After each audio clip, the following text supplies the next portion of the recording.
प्यारे बच्चों, मैं हूं नवीन वर्मा। स्वागत है आपका आपके प्यारे से चैनल इनक्रेडिबल कीमिया में। तो बच्चों, इस वीडियो में अपन लोग ये सीखेंगे कि ऑर्गेनिक केमिस्ट्री किस सीक्वेंस में पढ़ना चाहिए।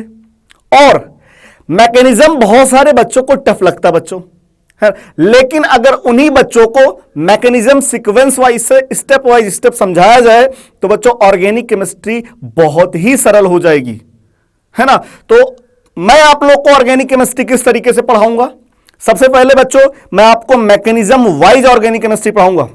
आप लोग बोलेंगे तो चैप्टर वाइज भी पढ़ा सकता हूं, लेकिन बच्चों वो ज्यादा अच्छा नहीं है। सबसे पहले अपन लोग क्या करेंगे, सारे मैकेनिज्म एक साथ पढ़ लेंगे। हाँ सर, फिर क्या होगा, फिर इसके बाद बच्चों जब पूरा मैकेनिज्म खत्म हो जाएगा तो फिर इसके बाद अपन लोग पढ़ेंगे बच्चों चैप्टर वाइज, है ना। फर्स्ट चैप्टर जैसे मान लीजिए एल्केन, फिर एल्कीन, फिर एल्काइन, है ना, फिर बेंजीन के reaction, alkyl halide, alcohol, phenol, ether, aldehyde, ketone, acid, amine, ये जितने भी चैप्टर्स हैं, है ना बच्चों। अपन लोग क्या करेंगे, जैसे मान लीजिए पहला चैप्टर आया एल्केन, तो एल्केन के चार्ट बनाएंगे। सर चार्ट में क्या रहेगा, चार्ट में बच्चों एल्केन के सभी रिएक्शंस बताया जाएगा कि कितने एल्केन के रिएक्शन हैं, है ना।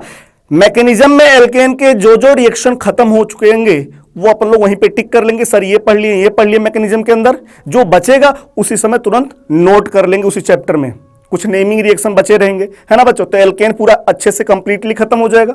आप चार्ट देखेंगे तुरंत मैकेनिज्म के जो जो रिएक्शन आप पढ़े रहेंगे आपको दिमाग में आ जाएगा, ये पढ़ चुके हैं, ये पढ़ चुके हैं। फिर इसके बाद एल्कीन का चार्ट बनाएंगे।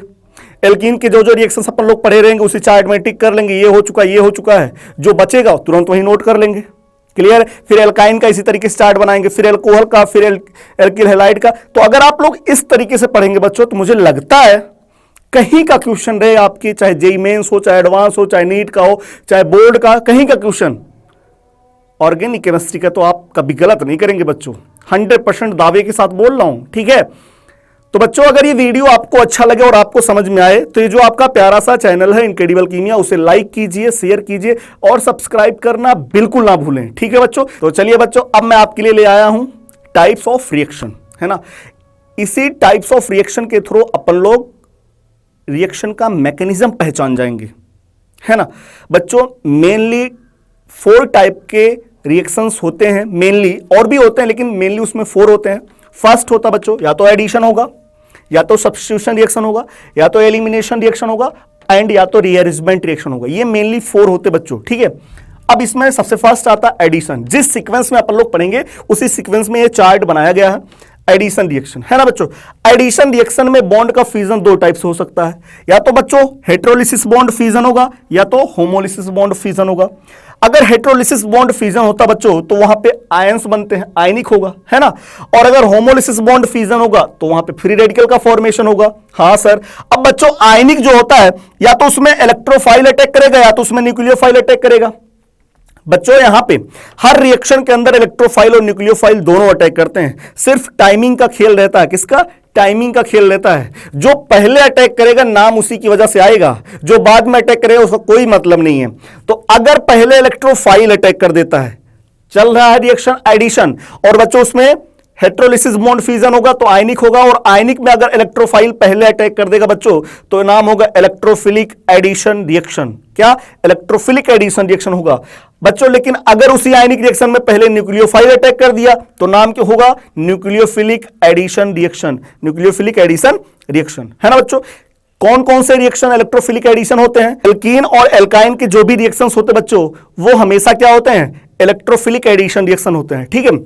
मैं बात करूं न्यूक्लियोफिलिक एडिशन रिएक्शन, बच्चों एल्डिहाइड हो, कीटोन हो, साइनाइड हो, इनके जो रिएक्शंस होते हैं ये न्यूक्लियोफिलिक एडिशन रिएक्शन शो करते हैं। क्या, न्यूक्लियोफिलिक एडिशन रिएक्शन। तो आपको पता चल गया एडिशन रिएक्शन में हेटेरोलिसिस बॉन्ड फ्यूजन होगा तो रिएक्शन आयनिक होगा, उसमें पहले इलेक्ट्रोफाइल अटैक करेगा तो इलेक्ट्रोफिलिक एडिशन रिएक्शन, पहले न्यूक्लियोफाइल अटैक करेगा तो nucleophilic addition reaction, electrophilic addition reaction alkene और एल्काइन शो करते हैं, nucleophilic addition reaction aldehyde, ketone, cyanide show करते हैं, ठीक है बच्चों। फिर इसके बाद अगर होमोलिसिस बॉन्ड फ्यूजन होगा तो वहां पे फ्री रेडिकल एडिशन होगा, और फ्री रेडिकल एडिशन के जो एग्जांपल होते हैं बच्चों एल्कीन और एल्काइन शो करते हैं। जब एल्कीन और एल्काइन का रिएक्शन HBr के साथ कराएंगे किसके प्रेजेंस में, पेरोक्साइड के प्रेजेंस में, तो वहां पे मैकेनिज्म होता है बच्चों free radical addition reaction. Okay, फिर इसके बाद मैं आता हूं सब्स्टिट्यूशन रिएक्शन बच्चों। फिर सब्स्टिट्यूशन रिएक्शन में भी बॉन्ड का फ्यूजन दो टाइप से हो सकता है। कौन कौन सा? एक होमोलिसिस, एक हेटेरोलिसिस। अगर होमोलिसिस बॉन्ड फ्यूजन होगा तो वहां पे मैकेनिज्म होगा free radical substitution reaction. Free radical substitution reaction, इसका एग्जांपल बच्चों एल्केन के जो भी सब्स्टिट्यूशन रिएक्शन होते हैं सब के सब फ्री रेडिकल सब्स्टिट्यूशन रिएक्शन होते हैं। इसी में अपन लोग पढ़ेंगे Wurtz reaction, Frankland reaction, Kolbe reaction, Grignard reagent, है ना बच्चों। तो जितने भी रिएक्शन है, उल्मान रिएक्शन, सब के सब बच्चों फ्री रेडिकल सब्स्टिट्यूशन रिएक्शन के एग्जांपल हैं। क्लियर है? फिर इसके बाद अगर हेटेरोलिसिस बॉन्ड फ्यूजन होगा तो वहां पे आयनिक होगा, मतलब आयंस बनेंगे। वहां पे अगर न्यूक्लियोफाइल अटैक करेगा तो न्यूक्लियोफिलिक सब्स्टिट्यूशन रिएक्शन होगा। न्यूक्लियोफिलिक सब्स्टिट्यूशन रिएक्शन को रिप्रेजेंट करते हैं एसएन से, है ना। अब न्यूक्लियोफिलिक सब्स्टिट्यूशन रिएक्शन भी बच्चों दो टाइप का होता है, एक डायरेक्ट और एक indirect nucleophilic substitution reaction. Direct बच्चों 3 टाइप का होता है। कितने टाइप का? 3 टाइप का, SN1, SN2, SNI। SN1, SN2 and SNI। बच्चों जो एल्कोहल होते हैं, ईथर होते हैं और एल्किल हैलाइड, इनके जो रिएक्शंस होते हैं वो या तो SN1 होगा, या तो SN2 होगा, या तो SNI होगा। मतलब एल्कोहल, ईथर, एल्काइल हैलाइड, ये सब बच्चों न्यूक्लियोफिलिक सब्स्टिट्यूशन रिएक्शन शो करते हैं। और उसमें भी कौन सा बच्चों? डायरेक्ट वाला। और उसमें भी कौन कौन से? SN1 शो करेगा, या तो SN2 शो करेगा, या तो SNI शो करेगा। ठीक है। लेकिन अगर न्यूक्लियोफिलिक सब्स्टिट्यूशन बच्चों एक और टाइप होता है इनडायरेक्ट। इनडायरेक्ट में आता है SNAE एंड SNAR। SNAE बच्चों एसिड और उसके डेरिवेटिव SNAE मैकेनिज्म शो करते हैं, जबकि एराइल हैलाइड, कौन? एराइल हैलाइड और डाइजोनियम सॉल्ट के जो रिएक्शंस होते हैं बच्चों वो SNAR के एग्जांपल होते हैं। ठीक है। SNAR भी दो टाइप का होता है, एक SNAR1 और एक SNAR2। ठीक है। तो SNAR1 जो होता है एराइल हैलाइड वाला रिएक्शन होता है, और SNAR2 बच्चों डाइजोनियम सॉल्ट के रिएक्शन होते हैं। तो ये आपको पता चला न्यूक्लियोफिलिक सब्स्टिट्यूशन रिएक्शन। फिर इसके बाद अगर वहां पे पहले इलेक्ट्रोफाइल अटैक करता है बच्चों, कौन? इलेक्ट्रोफाइल अटैक करता है, तो उस मैकेनिज्म का नाम होगा electrophilic substitution reaction. Electrophilic substitution reaction बच्चों बेंजीन के ऊपर जब भी कोई रिएक्शन होगा, बेंजीन के ऊपर जब भी कोई रिएक्शन होगा तो वो मैकेनिज्म होगा इलेक्ट्रोफिलिक सब्स्टिट्यूशन रिएक्शन। मतलब एग्जांपल क्या बनेगा बच्चों? Substitution reaction of benzene ring. अब बेंजीन रिंग के ऊपर कोई भी सब्स्टिट्यूशन रिएक्शन होगा वो हमेशा इलेक्ट्रोफिलिक सब्स्टिट्यूशन रिएक्शन होगा, चाहे वो फिनॉल हो, चाहे एनिलीन हो, चाहे वो कार्बोक्सिलिक, चाहे वो बेंजोइक एसिड हो, कोई भी जिसके अंदर बेंजीन रिंग है और अगर वहां पे सब्स्टिट्यूशन रिएक्शन हो रहा है तो हमेशा बच्चों वो होगा इलेक्ट्रोफिलिक सब्स्टिट्यूशन रिएक्शन। ठीक है। तो ये था सब्स्टिट्यूशन रिएक्शन, दो टाइप का बॉन्ड फ्यूजन, होमोलिसिस, हेटेरोलिसिस। होमोलिसिस से फ्री रेडिकल सब्स्टिट्यूशन रिएक्शन होता है मैकेनिज्म, और हेटेरोलिसिस में दो टाइप, न्यूक्लियोफिलिक, अगर न्यूक्लियोफाइल अटैक करता है तो nucleophilic substitution reaction, electrophile attack करता है तो इलेक्ट्रोफिलिक सब्स्टिट्यूशन रिएक्शन, है ना। न्यूक्लियोफिलिक सब्स्टिट्यूशन रिएक्शन भी बच्चों दो टाइप का, डायरेक्ट, इनडायरेक्ट। डायरेक्ट बच्चों 3 टाइप का, SN1, SN2, SNI, और इनडायरेक्ट बच्चों 2 टाइप का, SNAR एंड SNE।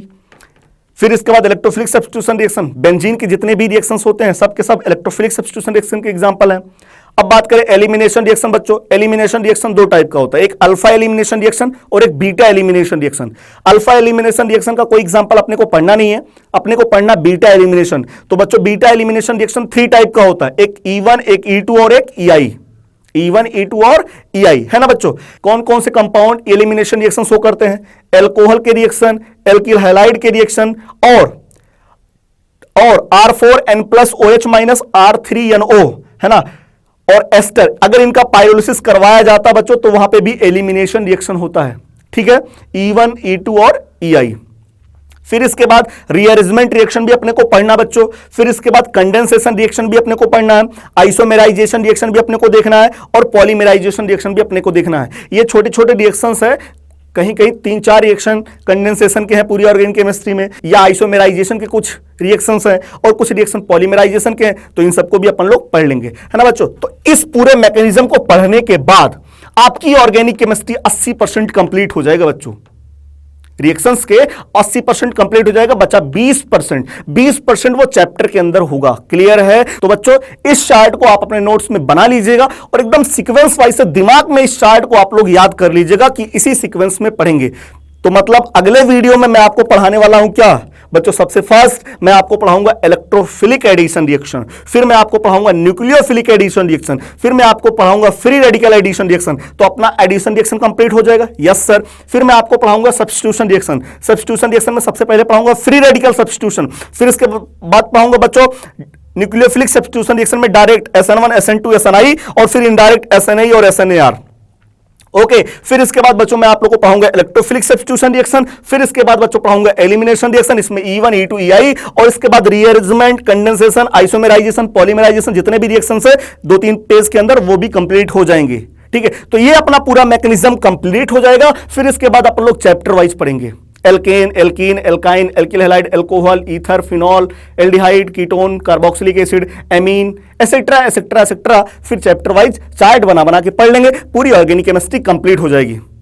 ओके बच्चों, तो मुझे लगता है आपको पता चल गया है किस सीक्वेंस में ऑर्गेनिक केमिस्ट्री को पढ़ना है, और बच्चों इसी सीक्वेंस का फॉलो कीजिएगा तो आपकी ऑर्गेनिक केमिस्ट्री एकदम बढ़िया से स्ट्रांग हो जाएगी, कहीं के क्वेश्चन करेंगे आपके बन जाएंगे।